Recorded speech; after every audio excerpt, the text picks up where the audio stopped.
15 comportements toxiques qui ont été normalisés par la société. Présenté par l'École de la vie. Pensez-vous avoir des habitudes toxiques? Voici l'occasion de le découvrir. Nous devons mettre en lumière certains comportements malsains que nous adoptons régulièrement et qui pourraient vous coûter votre santé mentale et votre bonheur. Lorsque nous sommes plus conscients, nous pouvons nous améliorer. Voici 15 comportements toxiques qui ont été normalisés par la société. Bienvenue sur l'École de la vie, l'endroit où des gens passionnés par ce que signifie vivre une vie élégante, belle et réussie viennent profiter, partager et discuter de leur propre vision de la vie. 1. Boire l'alcool. Boire de l'alcool est aussi normal que de ne pas sourire dans les transports en commun. On suppose que la plupart des adultes terminent la journée par un verre ou deux, ou la semaine par un verre ou 5. Ce n'est pas parce que c'est légal et acceptable que c'est bon ou sain. C'est tellement accepté que personne ne sourcille lorsque vous ouvrez un verre froid. Au contraire, essayez d'apporter une boisson non alcoolisée à une fête et voyez la scène que cela crée. L'alcool mène à des comportements imprudents, à des confrontations et des textos regrettables, mais c'est plutôt un geste bizarre de ne pas en faire partie. 2. Accepter la médiocrité et applaudir l'effort plutôt que les résultats. Fais de ton mieux est à peu près le pire conseil que l'on puisse donner à un enfant qui a de grands rêves. C'est une façon de le préparer à la déception. Pourtant, c'est aussi le conseil que nous nous donnons à nous-mêmes lorsque nous essayons d'accomplir quelque chose d'important. La vérité est que faire de son mieux n'a rien à voir avec ça, et le fait d'essayer ne nous mènera nulle part. Soyons réalistes. C'est juste quelque chose que nous disons pour nous sentir mieux si ça ne marche pas. Mais nous sommes meilleurs que ça. Nous pouvons faire face aux déceptions en cours de route. Dans la vie réelle, il n'y a pas de prix pour avoir essayé, ni de médaille à mi-chemin. Mais accepter la médiocrité est devenu la norme. 3. Le gaspillage. L'un des comportements les plus toxiques du XXIe siècle est le consumérisme toxique. L'idée que tout est facilement remplaçable, que même s'il n'est pas cassé, nous devons le remplacer, et que nous remplaçons plutôt que de réparer. C'est un comportement acceptable que de jeter une couverture de pique-nique à la poubelle parce que vous n'avez plus envie de la porter, parce que vous pouvez en acheter une autre, ou de jeter son sèche-cheveux cassé au lieu de le réparer. Toute cette vie sans souci mène à une crise climatique et nous sommes tous concernés. Mettez de l'ordre dans vos habitudes et faites preuve d'un peu plus d'ingéniosité dans l'entretien de ce que vous avez et il y en aura toujours assez pour tout le monde. 4. Les modèles fous que les gens admirent. Que Dieu bénisse Kendall Jenner.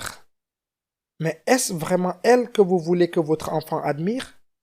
Quelle valeur, quel changement ou quelle fondation a-t-elle établi pour que nous puissions la suivre? Comment a-t-elle ouvert la voie pour nous permettre de nous sentir mieux, de voir plus loin ou de penser plus profondément? Elle donne à la plupart d'entre nous l'impression que nous ne sommes pas assez sexy ou riches. Lorsque nous permettons à des personnes comme Kendall Jenner de nous inspirer, nous nous limitons. Il y a tellement d'autres modèles que nous pourrions avoir, des gens comme Alyssa Carson. Exactement à 19 ans, elle vient de devenir la plus jeune personne de l'histoire, a passé tous les tests aérospatiaux de la NASA et est maintenant astronaute. Ne pensez-vous pas qu'elle serait une meilleure personne à connaître pour votre futur enfant? 5. Attendre des réponses immédiates. Il est effrayant de voir comment les gens réagissent lorsqu'ils réalisent que quelqu'un a lu leur message et ne leur a pas répondu immédiatement. La fièvre des 2 temps 3 mouvements est réelle et nous oblige à répondre à tout le monde, tout le temps, indépendamment de ce que nous faisons, sous peine d'enfreindre une règle cardinale. Contrairement à la règle des 5 secondes, celle-ci comporte beaucoup plus de risques pour la santé. Elle peut provoquer une anxiété et une dépendance constante à l'égard de nos téléphones, faire en sorte que notre dopamine se déclenche pour les mauvaises choses, ou finir par provoquer un drame total là où il n'y en avait pas vraiment. 6. Ajouter du sucre à chaque article que nous achetons. Le Français moyen consomme 22 cuillères à café de sucre ajouté par jour. C'est une tonne de sucre. Et si nous ne nous rendons pas compte, c'est parce qu'il est si bien caché. Il existe plus de 60 noms pour le sucre ajouté. Il est donc difficile de repérer cet artiste du déguisement. Selon la Johns Hopkins Medical School, voici quelques-uns des pseudonymes les plus courants du sucre. S'il contient le mot sirop, les mots qui se terminent par ose comme dextrose, fructose, maltose, etc. Ajoutez à cette liste les nectars de fruits, les concentrés de jus, le miel, l'agave et la mélasse, et ce sont tous des sucres qui sont consommés chaque jour. Si vous voulez faire preuve des meilleurs choix en matière de santé, lisez 15 erreurs de santé que vous ne savez pas que vous faites. 7. La masculinité toxique. Compte en commun J.I. Joe, James Bond et Donald Trump. Oui, une dose supérieure à la moyenne de masculinité toxique. Plus c'est dur, plus c'est féminin, mieux c'est. On apprend aux hommes à remplacer les sentiments par des phrases chocs ou plus de violence dès qu'un conflit survient. Si vous avez déjà entendu quelqu'un expliquer un comportement par les hommes sont des hommes, vous savez à quel point c'est absurde. La masculinité toxique est la pression sociale exercée sur les hommes pour qu'ils soient violents, compétitifs, indépendants et insensibles. 8. Reprochez à vos parents tout ce qui vous fait chier. Vos parents ont un peu déconné. Personne ne sort indemne de l'enfance. Nous n'entrons pas tous dans la vie adulte avec le même point de départ. C'est une chose à laquelle un adulte mature fait face et continue de faire face quoi qu'il en soit. La vérité est que vous pouvez rester un enfant pour vos parents et continuer à les blâmer pour tout ce qu'ils ont fait de mal, ou vous pouvez commencer à agir comme un adulte et partir exactement de là où vous vous trouvez et commencer à vous améliorer chaque jour. 9. Les heures supplémentaires. Dans de nombreuses grandes villes, si vous ne faites pas d'heures supplémentaires, vous travaillez au noir. Les heures supplémentaires font désormais partie de ce qui est exigé pour obtenir une reconnaissance et être considéré pour une promotion. Nous sommes sûrs que vous avez tous fait l'expérience d'une culture de travail toxique où toute personne qui ose partir quand son travail est terminé au lieu d'attendre que le patron parte est réprimandée comme n'étant pas engagé dans son travail. De nombreux contrats de travail prévoient même un nombre minimum d'heures supplémentaires à effectuer avant que celles-ci ne soient payées, ce qui représente souvent plus de 60 heures de travail par semaine.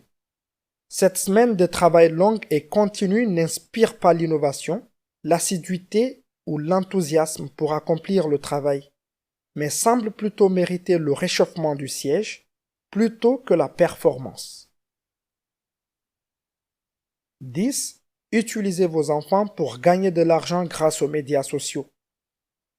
L'un des comportements les plus toxiques de la liste, sur lesquels la plupart des gens ferment les yeux, consiste à publier la vie des enfants en ligne. Avant même qu'ils n'aient demandé à avoir une vie privée, celle-ci est violée par des messages publics, des farces ou la publication de leur vie entière dans le but d'obtenir des royalties sur des vidéos de déballage. Beaucoup de gens ont une opinion sur les parents qui habillent leurs enfants et les font défiler, mais poster des photos et des vidéos de leurs enfants pour obtenir un certain statut social est la même chose. Le pire, c'est ceux qui monétisent la vie de leurs enfants à travers des blogs et des vlogs. Ces enfants n'ont pas leur mot à dire sur la façon dont leur vie est diffusée sur Internet, ni sur le moment où elle l'est. Et ils n'ont aucun contrôle sur la façon dont cela les affectera lorsqu'ils sortiront de l'emprise de leurs parents. 11. Les préjugés raciaux dans l'actualité criminelle. Il est incroyable que nous identifions encore les gens en fonction de leur race, mais ce qui est encore plus incroyable, c'est le parti pris racial manifeste dans les reportages sur les crimes. Lorsqu'un crime est commis par un agresseur blanc, il est toujours question de son état mental ou d'abus antérieurs pour excuser son comportement. En revanche, lorsqu'une personne noire commet un crime, elle est carrément coupable avec pour seule intention d'être un criminel chevronné. Il n'est pas tenu compte des antécédents, des traumatismes ou des problèmes de santé mentale, à moins qu'il n'appuie le récit selon lequel il s'agit d'un criminel fou. Cela se produit très souvent aux États-Unis. Si le crime est un crime et n'est en aucun cas acceptable, la façon dont nous dépeignons les criminels devrait être la même pour tous. Si nous ne corrigeons pas ce comportement toxique, nous continuerons à voir des lignes raciales dans tous les domaines de la vie. 12. L'énorme quantité de temps d'écran que passent les gens. Du moment où nous nous réveillons au moment où nous nous couchons, nous sommes captifs des écrans. Et nous ne parlons pas seulement de votre téléphone et de votre ordinateur portable. C'est devenu tellement acceptable socialement que partout où nous allons, les écrans apparaissent. Dans le train, dans le taxi, dans l'ascenseur, ils clignotent pendant que nous faisons la queue au magasin, dans le hall de l'école de nos enfants. Il est devenu socialement acceptable de balancer des écrans devant nous à tout bout de champ sans même penser à consentir. Ce désordre toxique de messages numériques s'infiltre dans nos vies, mais nous acceptons et nous poursuivons cette tendance. 13. Les stéréotypes de genre. Le fait de stéréotyper nos sentiments ou nos actions en fonction d'une liste dépassée de traits masculins et féminins est totalement anti-progrès. Certains de nos comportements les plus toxiques viennent du fait que nous faisons tout notre possible pour nous adapter à ces rôles. Les hommes sont peu communicatifs ou durs quand quelque chose les touche, ou les femmes se semblent obligées d'agir de manière indécise ou soumise alors qu'elles préféreraient prendre le contrôle d'une situation. Même les nuances de couleurs les plus élémentaires sont encore choisies en fonction des sexes. Chers étudiants, y aura-t-il un jour où le rose ne sera plus une couleur de fille ou le bleu une couleur de garçon? Ces stéréotypes conduisent à d'autres comportements toxiques comme notre prochain point. 14. La peur de grossir. Une étude de 2014 mise en avant par le New York Times a montré que 81% des filles de 10 ans ont plus peur de devenir grosses que du cancer, que de la guerre nucléaire ou de perdre leurs parents. La même étude a montré que 42% des filles de 3 ans voulaient être plus minces et que 51% des filles de 9 à 10 ans se sentent mieux dans leur peau lorsqu'elles suivent un régime. Comment en sommes-nous arrivés là? D'une manière ou d'une autre, tous ces messages flagrants selon lesquels la graisse est un sort pire que la mort ont filtré jusqu'à nos enfants et ces peurs durent toute la vie. 15. Sexualiser les enfants. La façon dont les enfants sont encadrés est actuellement tout à fait acceptable lorsqu'il s'agit de publicité, de marketing et de mode. La raison pour laquelle les talons hauts pour un enfant de 3 ans existent est un mystère. Même le fait d'imposer des romances suggestives entre deux jeunes enfants dans la publicité de la Saint-Valentin est effrayant si l'on y réfléchit bien. Mais combien de fois pensons-nous plutôt « Waouh, c'est mignon ». Les petits garçons et les petites filles n'ont pas besoin d'être préparés à entretenir des relations suggestives entre adultes. Pas plutôt les jupes courtes ou les vêtements moulants ne devraient être nécessaires pour les rendre plus attirants. D'ailleurs, pour qui? Certainement pas l'un pour l'autre. Donc nous demandons à nouveau, pour qui? Question: quel est le comportement toxique dont vous êtes le plus coupable?